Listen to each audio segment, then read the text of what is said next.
everybody, welcome back to the Chaotic Little Book Corner. My name's Acacia. Today we're going to be doing a book haul. I haven't done a book haul since I was in my old house, which wasn't that long ago. It was only about a week, and I know I did a book haul like within 2 or 3 weeks of moving, but I've accumulated several books since then, and I'm excited to share those with you, so let's dive in. The first book that I have is this is DC Comics CoverGirls, and this is just a big, massive book of the cover art of DC comic females. So I am very excited, and I am really stoked to just go through this and see all the covers and look through it. I am a big DC fan. I really enjoy Harley Quinn, mostly out of everything else, but I enjoy the women that are also in the DC comics in general. Wonder Woman is fantastic, and I really enjoy her in general. I see her as more curvaceous and a little on the plus size side, but that's not always how she is depicted. So I'm curious to see all the different depictions of Wonder Woman. The next book that we have is this. This is Lighter Than My Shadow by Katie Green. This is a graphic novel that depicts an eating disorder and the experience of anorexia. I absolutely adored this graphic novel. I gave it 5 out of 5 stars, and I will do more conversation about it when I talk about it in my February wrap-up. But I really adored this, and I think it is fantastic, and I highly recommend it. I thought it was really well, like really accurate and really well depicted. So definitely high on the recommendation list. It's heavy though. It's definitely heavy. Then we have 3 Jesmyn Wards. I have started Salvage the Bone, and I haven't continued it, which I don't know why. I got wrapped up in all my other books that I'm reading, and it's been a hectic thing. I've been like super book ADD recently, which has been problematic because it makes so that my February TBR is looking a lot less cohesive than my January TBR did, and my January books were like 25 books I read, and I am not getting to that goal in February, and I'm very frustrated. Then we have Where the Line Bleeds by Jesmyn Ward as well. This is a story about a family, and I believe it has something to do with addiction.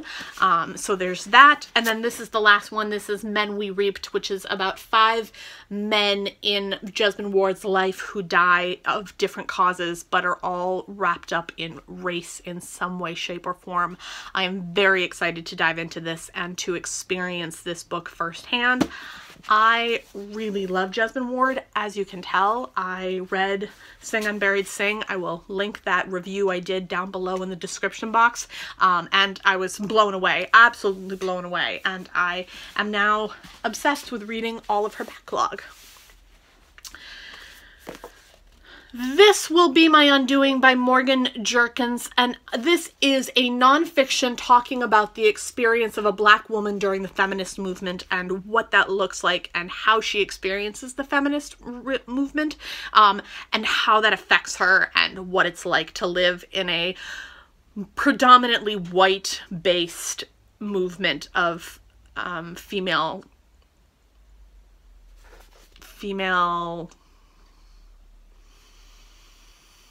fairness, I guess. I don't really know how I'm gonna word that because I have a big word in my head and it's not verbalizing correctly. So this is blurbed by Roxane Gay and Poor Jessica Kapoor. I am very excited to read this. It was a pre-order for me, and I am stoked to dive into this one. Ian McEwan's Nutshell. I believe, if I am correct, that this is a retelling of Hamlet from the perspective of a fetus. And that is all I know. I love this cover. The baby bump just makes me so happy. So happy to see a baby bump. And it's a pretty dress too, because it's all lace. Anyway, yeah, so I'm just very intrigued by this and very curious to see how that goes.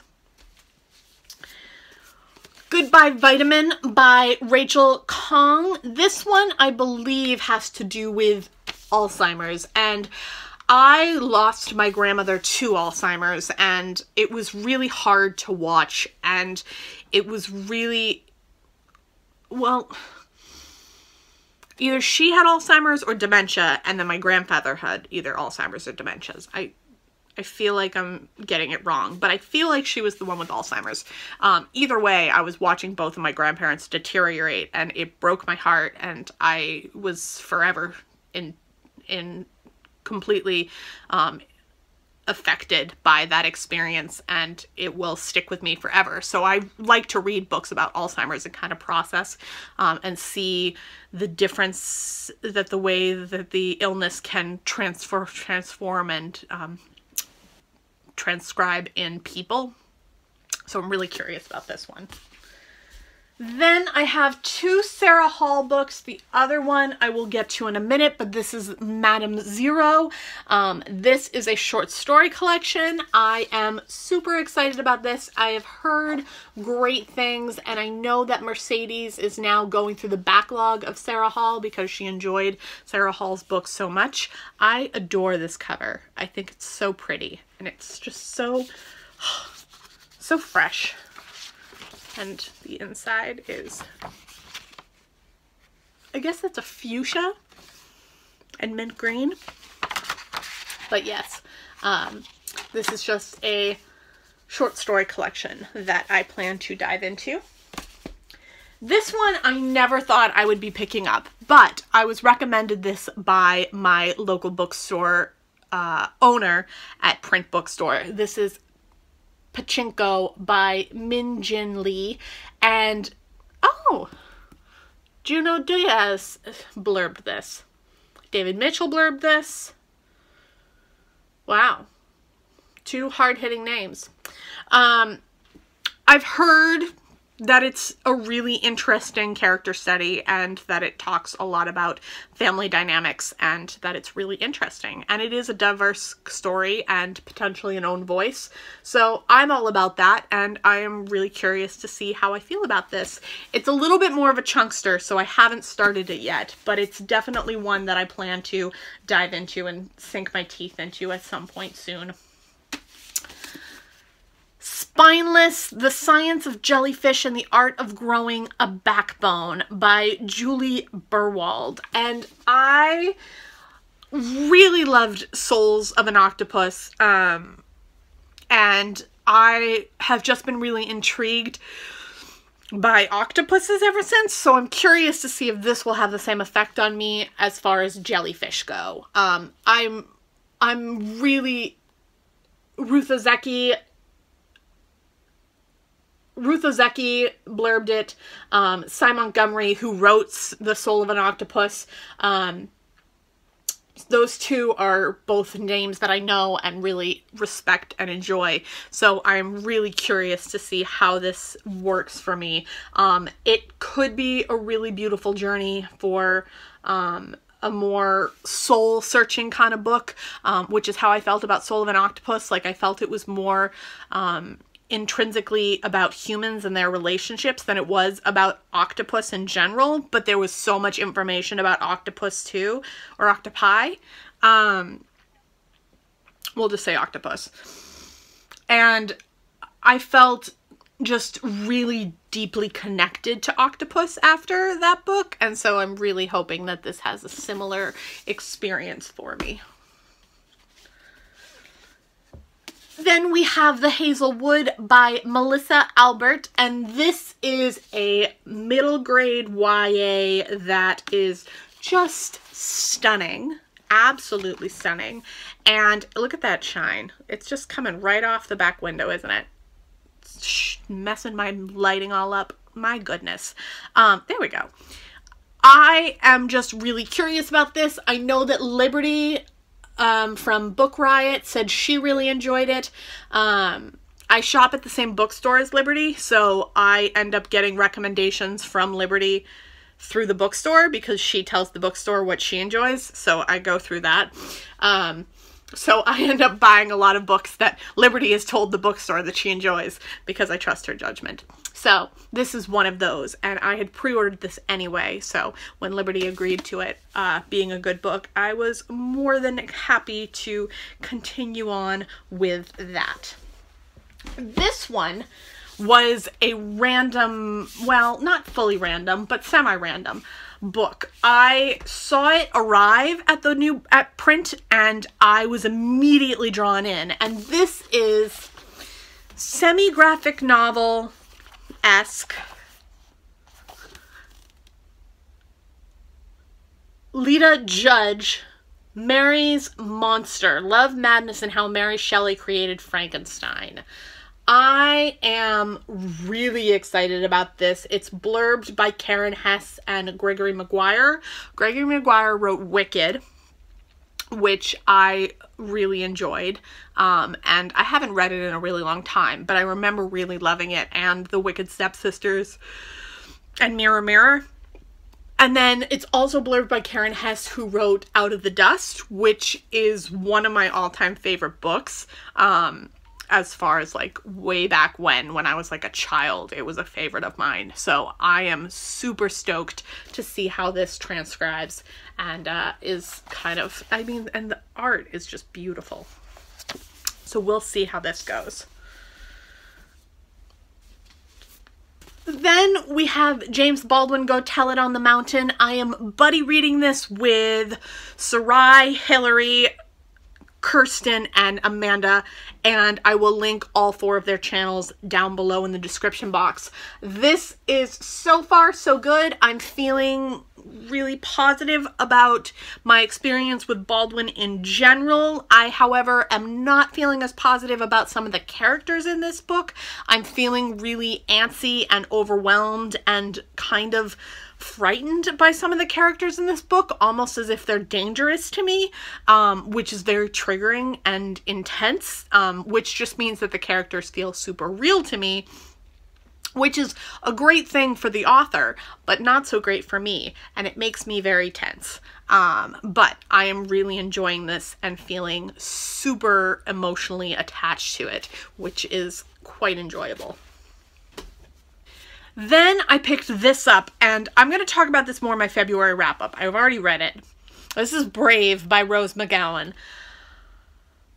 I don't want to get into the transphobia conversation, and I don't want to get into the conversation about how she's a bad person and all of that, because I do believe that in this book she has some really valid points that I found really interesting, and I don't think her ignorance should be reason enough to disarm her points that are valid. So I will talk more about this in my February wrap-up and talk a little bit about how I'm having trouble discerning the art from the artist, and I'm just sort of struggling with it in this particular situation. So I'll talk more about that soon.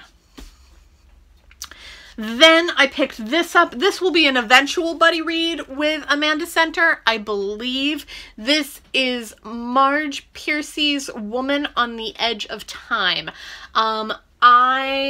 After being unjustly committed to a mental institution, Connie Ramos is contacted by the envoy from the year 2037, who shows her a utopian future of sexual and racial equality and environmental harmony. But Connie also bears witness to another potential outcome, a dystopian society with grotesque exploitation. One will become our world, and Connie herself may strike the decisive blow. Sci-fi, mental institution. I think I am totally down with this utopian dystopian goodness. That's right up my alley. This is called Lullaby in the UK, but here in the US it is called The Perfect Nanny, and it's by Leela Silmani, and this is supposedly an interesting study of motherhood and the experience of a woman with her nanny, and the kind of twisted morph relationship that they get up to. I am really intrigued and curious about this, and I'm ready to cry because the baby is not going to survive, and that makes me very sad. Daughters of the North. This is by Sarah Hall. This is a dystopian future feminist army kind of technicality. I am very excited about this. You guys know how I love reading dystopian books that have to do with females having trouble and saving the day and overthrowing power. So I'm all in. Then I saw this on Mercedes' channel about a year ago, and I hadn't picked it up because she had said she was hemming and hawing about how she felt about it, and she wasn't really 100% sold on it, but she enjoyed it enough. This is Maro Island by Alexis M. Smith, and after having listened to her review a second or third time, I felt as if it was a book that I really could get behind, and I was really intrigued by it, and I felt very excited to read it. So I ended up picking it up, and I am very happy that I did, and the cover is quite impressive. This has to do with cults and environmental problems, and I am really curious. It's been compared to Abby Genai's Lightkeepers, and that is one of my favorite books of all time. So I'm willing to give it a shot. And then the last book that I have was another pre-order. This is Everything Here is Beautiful by Mira T. Lee. And this is a story of a woman who is mentally ill and her sister and their experience together. It's been blurbed by a bunch of people, Ruth Ozeki, Celeste Ng, and then there's a bunch of other people who I don't know, but if I like this book, then I will probably check out their works, because I do like to find authors that way. So there's this. This is a new release, and I am very curious about it, and I've heard good things, so I look forward to diving into this. So that is my book haul. I hope you guys enjoyed it. If you have any questions about any of the books that you've seen in this book haul, let me know in the comments below. If you liked this video, give it a thumbs up. If you loved it, click that subscribe button, and I will talk to you guys in the comments. I'll see you in my next video. Bye.